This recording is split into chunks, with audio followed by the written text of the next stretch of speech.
In today's video, I'm going to be breaking down everything you need to know about electrolytes and the carnivore diet.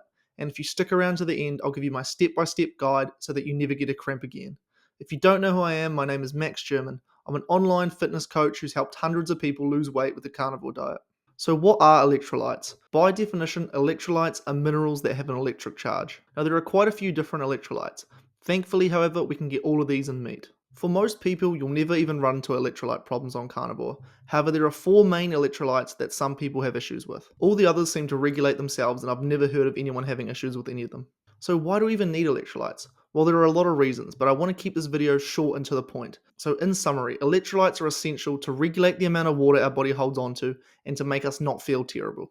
The main issue people experience is when they're not getting enough electrolytes and they get terrible muscle cramps.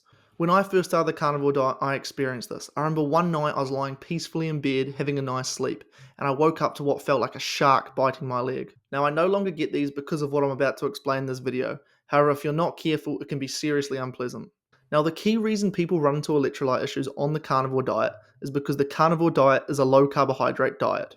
When you go on a low carbohydrate diet, your body excretes more electrolytes, meaning that even if you consume the same amount you were consuming on a regular diet, you still may run into issues. Now, over time, your body starts to adapt and it becomes much better at retaining your electrolytes. However, at the start, you do need to be careful.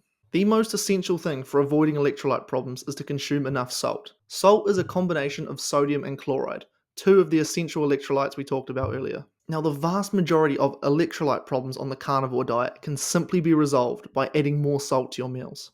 What a lot of people seem to forget is that the processed foods they were consuming before they went on the carnivore diet contain massive amounts of sodium.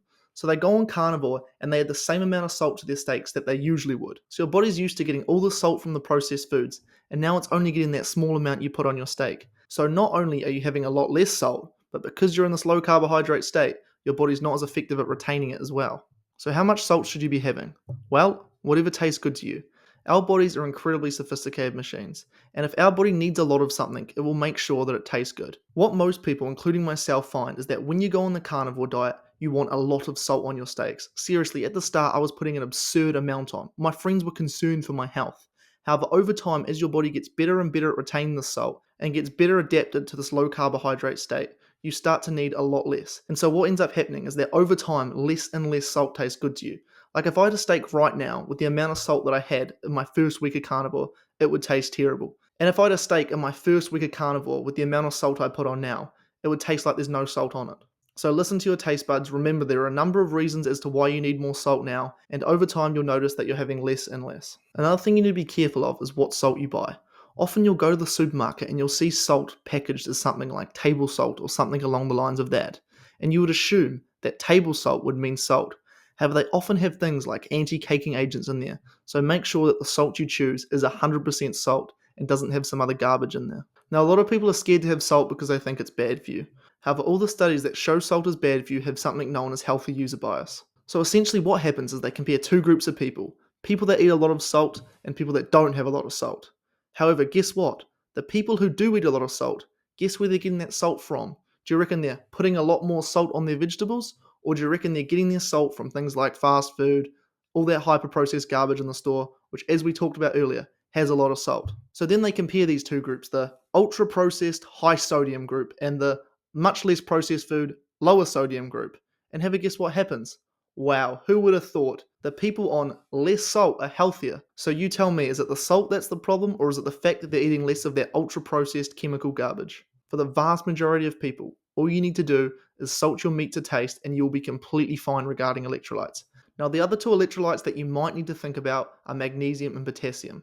Now, at the start, there might be a few people that need a little bit more of this. However, over time, your body will regulate and it'll get used to the amount you're getting from your meat alone. So unless you're getting absolutely terrible cramps, I wouldn't even bother thinking about these two. Let your body do its thing. However, there are a few people that may need to think about magnesium and potassium supplementation. Now, these people are athletes, people who sweat a lot. Maybe you work a very physical job or you live in a country that's very hot, so you're always sweating. Or maybe you're just a genetic outlier who doesn't hang on to electrolytes very well. Now, in all my time coaching people on the carnivore diet, I've never had someone have a problem with these two electrolytes. However, I have heard people talk online about this, so there may be some cases where you do need to supplement with a little bit of magnesium and potassium. However, like I said, I wouldn't add the supplementation in straight away, as your body will more than likely resolve itself. However, if after 30 days you're still running into issues and you've put plenty of salt on your meat, then I would definitely recommend supplementing a few electrolytes. One thing you do need to be careful of when you supplement these, though, is stomach issues. It is essential that the fluid levels in your body are at the right amount. So if you consume too many electrolytes, your body has to get rid of them so you don't retain too much fluid.